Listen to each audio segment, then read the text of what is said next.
warahmatullahi wabarakatuh.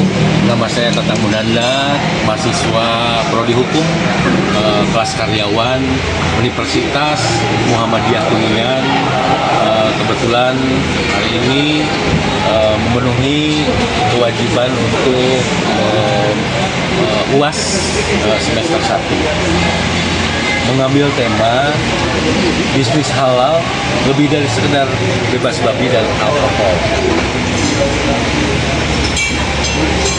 Bagian pertama, yang lihat ini halal, makan sampai detik ini jaminan bagi orang. Tapi pernah nggak sih terpikir apakah bisnis halal soal menghindari babi atau alkohol? Lalu bagaimana dengan investasi saham, pinjaman, jual beli online, atau bahkan cryptocurrency? Apakah ada halal untuk transaksi kompleks itu?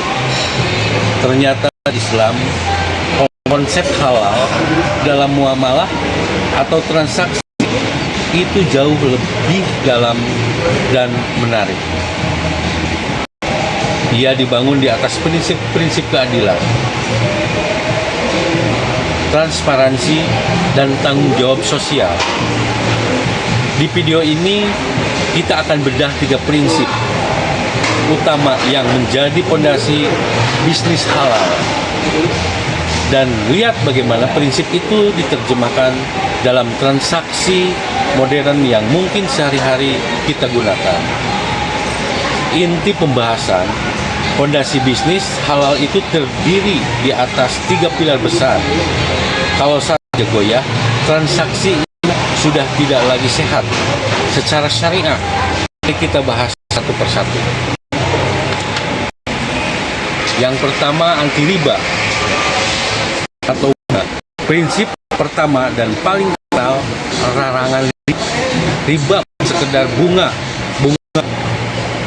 tapi lebih luas, tambahan nilai yang dipersepsikan dalam pertukaran barang sejenis seperti emas dengan emas, dengan uang, atau dalam pinjaman.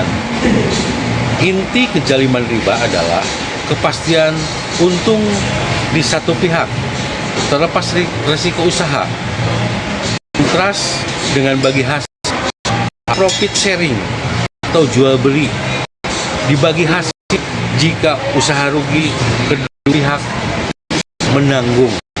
Dijual beli ada objeknya yang dibeli dengan tujuan yang disepakati. Contoh praktis, kartu kredit dengan bunga telat bayar. Untuk syariah menggunakan akad atau pinjaman tanpa bunga. Untuk penarikan tunai, akad jual beli, atau untuk transaksi cicilan dengan margin keuntungan yang sudah disepakati dia. 2. Anti gahar atau tidak pastian, tidak yang berlebihan. Prinsip kedua, larangan gahar ini adalah transaksi yang mengandung ketidakpastian, spekulasi, atau norma yang disembunyikan yang bisa menimbulkan sengketa. Contoh klasik, jual beli ikan yang masih dalam kolam tanpa spesifikasi yang jelas. Contoh perjanjian retun, investasi yang tidak jelas sumber dan perkembangannya. Jual beli produk digital yang belum jelas atur final. Syariah mengajak kita untuk transparan dan jelas dalam akad. Contoh praktis atau asuransi. Asuransi konvensional dianggap mengandung gahar. Kapan dapat klaim dan masyir atau spekulasi. Asuransi syariah takabul mengubah konsepnya menjadi sistem baru, sumbangan atau dana kebajikan. Sama dana dikumpulkan untuk saling menolong dan keuntungan investasi dari dana tersebut dibagikan secara adil. 3. Masyir atau judi atau spekulasi. Prinsip ketiga larangan masyir ini tipasi, mengandalkan untung rugi, sementara pada spekulasi atau keberuntungan tanpa kerja, skill, atau pertukaran nilai yang nyata.